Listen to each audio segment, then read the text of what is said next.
세상이 온통 잿빛 필터를 씌운 것처럼 흐릿하던 날들이었다. 프리랜서 편집자 차민준의 삶은 마감이라는 굴레와 텅 빈 집, 소통 없는 관계들 사이에서 쳇바퀴 돌듯 반복되었다. 오래전 깊숙이 파고든 상처는 아물지 않은 채 흉터로 남아 새로운 관계 앞에선 늘 갑옷처럼 단단한 벽을 치게 만들었다. 그 벽 안에서 그는 안전했지만 동시에 질식할 것처럼 외로웠다. 견딜 수 없는 무력감이 온몸을 짓누르던 어느 날 그는 홀린 듯 태국 치앙마이 앵편도 항공권을 끊었다. 도피일까 아니면 새로운 시작에 대한 막연한 기대일까? 그 자신도 알 수 없었다. 인천공항의 번잡함 속에서 민주는 착잡했다. 무엇을 찾아 떠나는 것인지, 무엇을 버리고 싶은 것인지 명확하지 않았다. 비행기가 육중한 봄을 일으켜 서울의 야경을 등지고 떠오를 때 그는 아주 잠시, 아주 희미하게 해방감을 느꼈다. 치앙마이 공항에 발을 디뎠을 때 후텁지근한 공기가 그의 뺨을 감쌌다. 낯선 언어의 소용돌이와 코를 톡 쏘는 독특한 향신료 냄새. 모든 것이 생경했다. 미리 예약해둔 올드시티 안쪽에 소박하지만 개성 있는 게스트하우스에 짐을 풀었다. 창밖으로 펼쳐진 이국의 풍경은 현실감을 잃게 만들었다.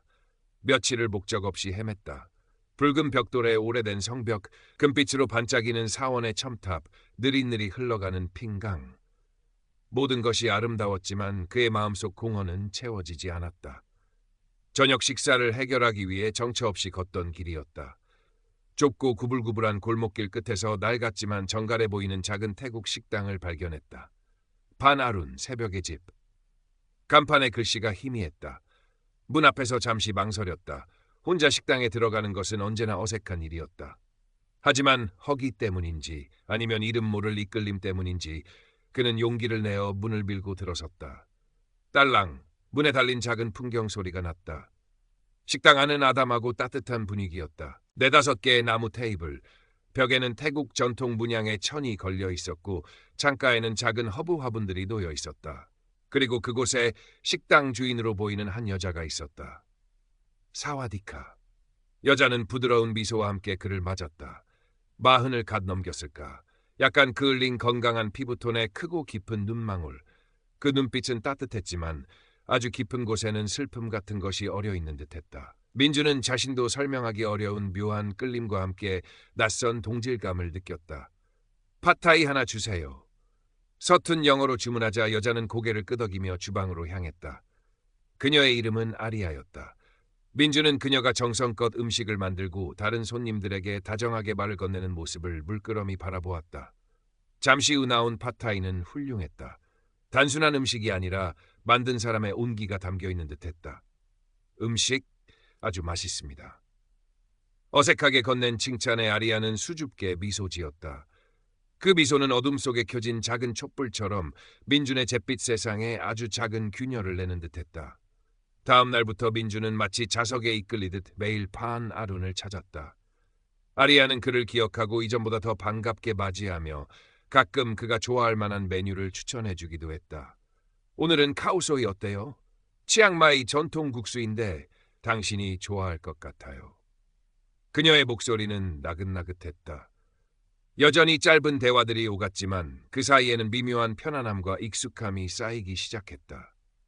민주는 아리아가 혼자서 식당의 모든 일을 벅차게 해내는 모습을 조용히 지켜보았다.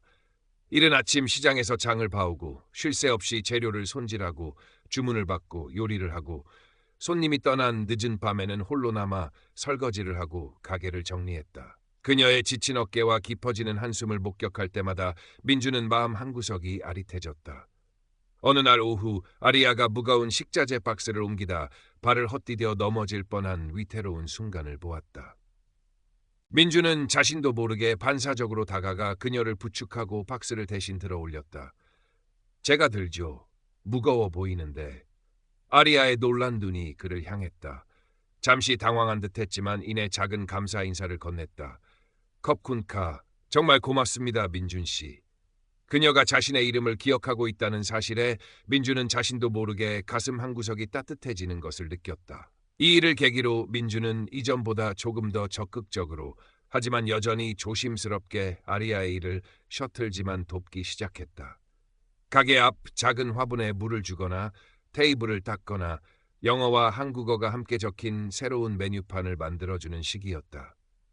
아리아는 처음에는 그의 도움을 정중히 사양하며 경계하는 듯했지만 민준의 꾸준하고 진심 어린 태도에 조금씩 마음의 빗장을 열고 그의 도움을 자연스럽게 받아들이기 시작했다. 그녀는 민준에게 태국식 아이스티를 만들어주며 고마움을 표현하기도 했다. 달콤하고 시원한 차는 그의 마른 목을 적셔주었다. 며칠 뒤 민준은 아리아가 가게 구석에서 누군가와 심각한 표정으로 전화통화를 하는 것을 우연히 엿듣게 되었다. 대부분 태국어라 정확히 알아들을 수는 없었지만 간간히 들리는 차오 월세, 마이 와이, 힘들다, 탐 양아이디, 어떻게 하지 같은 단어들과 그녀의 절박한 표정으로 심상치 않은 상황임을 짐작할 수 있었다. 그녀는 전화를 끊고 깊은 한숨을 내쉬며 이마를 짚었다. 그날 이후 민주는 아리아가 평소보다 훨씬 더 지쳐 보이고 웃음기마저 사라진 것을 느꼈다. 가게 한쪽에 놓인 계산서 뭉치와 부동산 중개인의 명함을 우연히 발견했을 때 그는 그녀가 가게 운영과 관련하여 심한 경제적 어려움에 처해 있다는 것을 확신했다. 하지만 어떻게 말을 걸어야 할지, 자신이 과연 그녀에게 어떤 도움을 줄 수 있을지 몰라 깊은 고민과 망설임에 빠졌다. 과거 자신의 쓰라린 사업 실패 경험이 떠올랐다. 열정만으로 시작했던 작은 출판사는 결국 빚만 남긴 채 문을 닫아야 했다. 그 무력감과 절망감은 여전히 그의 안에 생생하게 남아 있었다. 또한 새로운 관계에 대한 뿌리 깊은 두려움도 그의 발목을 잡았다. 누군가의 삶에 깊이 관여하는 것은 그에게 너무나 버거운 일이었다. 그럼에도 불구하고 아리아의 위태로운 모습은 그의 마음을 계속해서 흔들었다. 그는 용기를 내어 그녀에게 다가갔다. 혹시 무슨 어려운 일이라도 있으세요? 안색이 많이 안 좋아 보여서요. 조심스럽게 건넨 그의 질문에 아리아는 잠시 놀란 듯했지만 이내 애써 밝은 미소를 지어 보였다. 아니에요. 괜찮아요. 그냥 좀 피곤해서 그래요. 신경 써줘서 정말 고마워요, 민준 씨.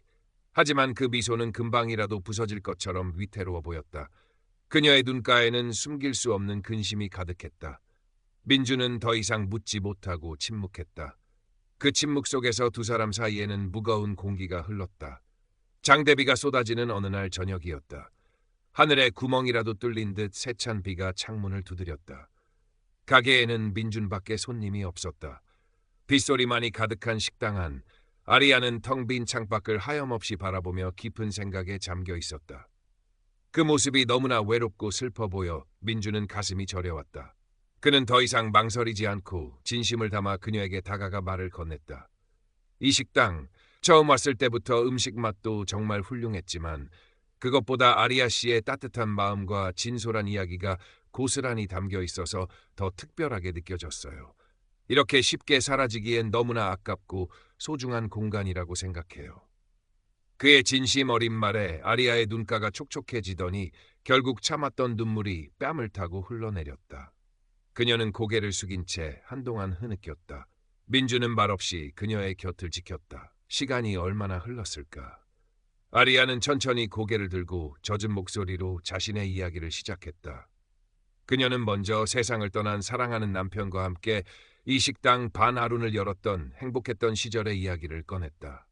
한국인 관광객이었던 남편은 태국 요리를 너무나 사랑했고 아리아의 음식 솜씨에 반해 결혼까지 하게 되었다고 했다. 두 사람은 새벽 시장에서 함께 장을 보고 새로운 메뉴를 개발하며 웃음꽃을 피웠다. 식당은 그들의 사랑과 꿈이 담긴 소중한 공간이었다. 하지만 몇 년 전 남편은 예기치 못한 사고로 갑자기 그녀 곁을 떠났다. 혼자 남겨진 후 겪어야 했던 감당하기 힘든 슬픔과 외로움, 그리고 남편과의 추억이 깃든 이 식당을 혼자 지켜내야 하는 현실적인 어려움. 최근에는 건물주가 갑자기 터무니없이 높은 월세를 요구하며 가게를 비우라고 압박하고 있다는 사실까지. 그녀는 가슴속 깊이 묻어두었던 이야기들을 하나씩 어렵게 털어놓았다. 때로는 눈물을 흘렸고 때로는 희미하게 미소 지었다. 민주는 조용히 그녀의 이야기를 끝까지 들어주었다. 그녀의 아픔이 고스란히 그의 가슴으로 전해져 오는 듯했다. 아리아의 이야기가 끝났을 때 그는 자신의 과거 연인과의 아팠던 이별 경험과 쓰라렸던 사업 실패 이야기를 처음으로 누군가에게 조심스럽게 꺼냈다. 일방적인 이별 통보, 모든 것을 잃었다는 상실감, 그리고 깊은 자기 비난.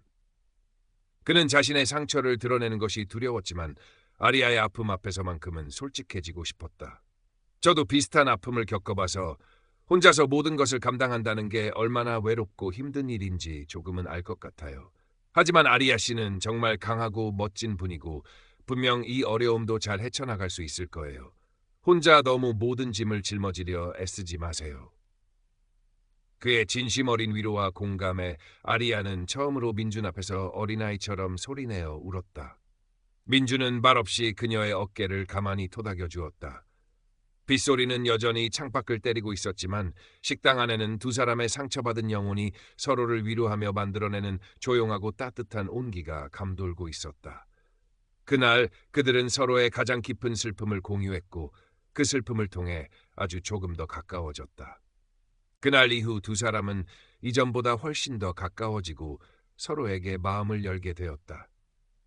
민주는 아리아에게 잠시 힘든 현실을 잊고 치앙마이의 다른 아름다운 곳들을 함께 둘러보며 기분 전환을 하자고 제안했다. 주말에 열리는 활기찬 선데이 마켓을 함께 구경하며 길거리 음식을 맛보기도 하고 고즈넉한 왓체디 루앙 사원의 오래된 탑 그늘 아래서 조용히 명상을 하기도 했다. 아리아는 민준에게 현지인들만 아는 숨겨진 맛집을 소개해 주었고 민준은 그녀에게 자신이 읽었던 책 이야기를 들려주었다. 함께 도이스텝 사원에 올라 치앙마이 시내를 내려다보며 각자의 소원을 빌기도 했다. 함께 시간을 보내며 소소하지만 즐거운 대화를 나누고 서로의 생각과 가치관에 대해 더 깊이 알아갔다. 아리아는 민준의 무뚝뚝함 속에 숨겨진 따뜻함과 의외의 유머 감각을 발견하고 그의 서툰 태국어 발음에 웃음을 터뜨리기도 했다. 민준은 아리아의 강인해 보이는 모습 속에 숨겨진 여리고 섬세한 면모, 그리고 그녀의 음식에 담긴 깊은 정성과 철학을 보게 되며 서로에게 더욱 깊이 빠져들었다. 낯선 여행지에서 느끼던 고질적인 외로움은 어느새 희미해지고 그 자리를 따뜻한 인간적인 교감이 채워가고 있었다. 두 사람 모두에게 이 시간은 서로가 서로에게 위안이 되어주는 소중한 순간들이었다. 그러던 중 예기치 못한 시련이 닥쳤다. 아리아가 계속된 스트레스와 과로, 그리고 제대로 식사를 챙기지 못한 탓에 갑자기 가게에서 쓰러지고 만 것이다. 민주는 손님으로 와 있던 중 그 광경을 목격하고 당황했지만 곧 정신을 차리고 침착하게 그녀를 근처 병원 응급실로 옮겼다. 의사는 과로와 영양실조라고 진단하며 며칠간 안정을 취해야 한다고 말했다. 민주는 밤새도록 아리아 곁을 지키며 정성껏 간호했다. 차가운 물수건으로 그녀의 이마를 닦아주고 의사가 처방해준 약을 챙겨 먹였다. 아리아는 의식이 돌아온 후 자신의 가장 나약하고 초라한 모습을 민준에게 보인 것에 대해 자책감을 느끼는 듯했다. 미안해요, 민준 씨. 이런 모습 보여서. 그녀의 목소리는 가늘게 떨리고 있었다. 민준은 그런 그녀의 손을 가만히 잡았다. 괜찮아요, 아리아. 아무 걱정 말고 푹 쉬어요. 제가 옆에 있을게요. 그의 따뜻한 말과 진심 어린 눈빛에 아리아는 깊이 감동했고 그에게 전적으로 의지하게 되었다. 민준 역시 이 일을 통해 아리아에 대한 자신의 감정이 단순한 연민이나 동정을 넘어섰음을 깨닫고 그녀를 지켜주고 싶다는 강한 마음을 확인하게 되었다. 그는 며칠 동안 바나룬의 문을 대신 닫고 아리아를 돌보는 일에만 전념했다. 그녀가 좋아하는 과일을 사다 주고 입맛이 없을 그녀를 위해 부드러운 죽을 끓여주기도 했다. 아리아는 민준의 헌신적인 보살핌 덕분에 조금씩 기력을 회복해갔다. 며칠 후 태어난 아리아는 민준과 함께 바나룬으로 돌아왔다. 하지만 그녀의 표정은 여전히 어두웠다. 결국 건물주의 무리하고 냉혹한 월세 인상 요구를 감당하지 못하고 깊은 고민 끝에 남편과의 추억이 깃든 식당을 내놓기로 어렵게 결심한 것이다. 그녀는 눈물을 글썽이며 떨리는 목소리로 민준에게 이 사실을 알렸다. 이제 정말 모든 게 다 끝났나 봐요, 민준 씨. 당신에게 좋은 모습만 보여주고 싶었는데 결국 이렇게 가장 초라하고 실패한 모습만 보이게 되어서 너무나 미안하고 부끄러워요. 그녀의 목소리에는 깊은 절망감과 무력감이 배어 있었다. 민주는 그런 아리아의 떨리는 손을 두 손으로 따뜻하게 감싸 잡았다. 그리고 그 어느 때보다 단단하고 흔들림 없는 눈빛으로 그녀를 진지하게 바라보며 말했다. 끝이 아니에요, 아리아. 절대로 끝이 아니에요. 이건 분명 또 다른 새로운 시작일 수도 있어요. 지금 아리아 씨에게 가장 중요한 건 앞으로 정말 뭘 하고 싶은지, 어떤 삶을 살고 싶은지 스스로에게 솔직하게 묻고 답을 찾는 거예요. 아리아 씨가 어떤 선택을 내리든 저는 항상 당신을 믿고 온 마음을 다해 응원할 거예요. 당신은 혼자가 아니에요. 그의 목소리는 낮고 차분했지만 그 안에는 강한 확신과 진심이 담겨 있었다. 아리아는 그의 말에 잠시 아무 말도 하지 못하고 그저 눈물만 흘렸다. 민주는 그녀가 진정될 때까지 조용히 기다려 주었다. 그리고 밤새도록 그녀를 실질적으로 도울 수 있는 방법을 고민했다. 자신이 프리랜서 편집자로서의 경험과 능력을 살려 그녀를 도울 수 있는 일이 분명 있을 것이라고 생각했다. 다음 날 아침, 민주는 아리아에게 조심스럽게 자신의 아이디어를 꺼냈다. 아리아 씨의 음식에는 단순한 맛 이상의 특별한 이야기가 담겨 있어요. 그 소중한 이야기를 더 많은 사람들에게 전해보는 건 어때요? 아리아 씨의 특별하고 맛있는 요리 레시피와 그녀의 따뜻한 이야기가 담긴 작고 아름다운 레시피북을 함께 만들어 보는 거예요. 제가 글을 다듬고 책 만드는 과정을 도울게요. 우리는 함께라면 분명 멋진 결과물을 만들 수 있을 거예요. 아리아는 민준의 진심 어린 지지와 구체적이고 희망적인 제안에 한동안 말을 잇지 못하고 눈물만 글썽이다가 이내 그의 손을 마주잡고 희미하지만 단단한 미소를 지으며 고개를 끄덕였다. 절망의 늪에서 한 줄기 빛을 발견한 듯 그녀의 눈빛에 새로운 희망과 용기가 반짝이기 시작했다. 어쩌면 이것이 정말 새로운 시작일지도 모른다는 생각이 그녀의 마음속에 조심스럽게 피어오르고 있었다. 민준의 한국 귀국일이 코앞으로 다가왔다. 아리아는 민준의 아이디어와 지지에 힘입어 식당을 완전히 포기하는 대신 규모를 대폭 줄여 예약을 통해서만 운영되는 소규모 쿠킹 클래스 겸 아늑한 카페로 새롭게 전환할 구체적인 계획을 세우고 준비에 박차를 가하기 시작했다. 그녀의 얼굴에는 이전의 절망감 대신 새로운 도전에 대한 설렘과 활기가 넘쳤다. 민주는 그녀가 가게를 정리하고 새로운 공간을 구상하는 것을 틈틈이 도왔다. 민준이 치앙마이를 떠나기 전날 밤 두 사람은 반아룬에서 단둘이 마지막 저녁 식사를 함께했다. 아리아는 민준이 가장 좋아했던 그린커리와 팟타이를 정성껏 만들어주었다. 식탁 위에는 작은 촛불이 흔들리고 있었고 창밖으로는 치앙마이의 부드러운 밤 공기가 흘러들어왔다. 식사를 마친 후 아리아는 그동안의 깊은 고마움을 담아 민준에게 직접 만든 작은 코끼리 모양의 나무 조각과 손수 쓴 편지를 선물했다. 당신 덕분에 다시 일어설 용기를 얻었어요. 절망 속에서 희망을 보는 법을 가르쳐줘서 정말 고마워요, 민준 씨. 이 은혜 평생 잊지 않을게요. 편지에는 서툴지만 진심이 담긴 한국어로 감사의 마음이 적혀 있었다. 민준은 가슴이 뭉클해지는 것을 느꼈다. 그는 아리아에게 레시피북 프로젝트를 한국에 돌아가서도 계속 함께 진행하자고 약속하며 물리적인 거리에 상관없이 꾸준히 연락하고 서로를 응원할 것을 다짐했다. 이게 우리의 끝이 아니길 간절히 바라요, 아리아. 두 사람 사이에는 말로 다 표현할 수 없는 깊고 애틋한 감정이 흘렀다. 서로의 눈을 바라보며 언젠가 다시 만날 날을 조용히 기약했다. 그날 밤 민주는 게스트하우스로 돌아와 아리아가 준 작은 코끼리 조각을 가만히 어루만졌다. 그의 마음속에는 슬픔과 아쉬움, 그리고 동시에 알 수 없는 따뜻함과 희망이 교차했다. 다음 날 민주는 아쉬움을 뒤로하고 치앙마이를 떠나 서울로 돌아왔다. 인천공항에 도착한 그는 치앙마이로 떠날 때와는 확연히 다른 자신을 느꼈다. 마음 한구석이 따뜻하게 채워져 있었고 이전에는 없었던 새로운 의욕과 삶에 대한 긍정적인 기대감이 샘솟고 있었다. 그의 잿빛 세상에 작은 빛이 스며든 것 같았다. 몇 주 후 민주는 자신의 작은 작업실에서 아리아와 화상 통화를 하며 함께 구상한 레시피북의 초고를 즐겁게 검토하고 있었다. 화면 속 아리아는 이전보다 훨씬 밝고 활기찬 모습이었다. 그녀는 새롭게 단장한 작고 아늑한 가게에서 소수의 학생들과 함께 즐겁게 쿠킹 클래스를 진행하고 있었다. 가게 이름은 여전히 반아룬이었지만 그 의미는 절망의 끝에서 맞이하는 새로운 새벽처럼 느껴졌다. 두 사람은 각자의 자리에서 새로운 도전과 꿈을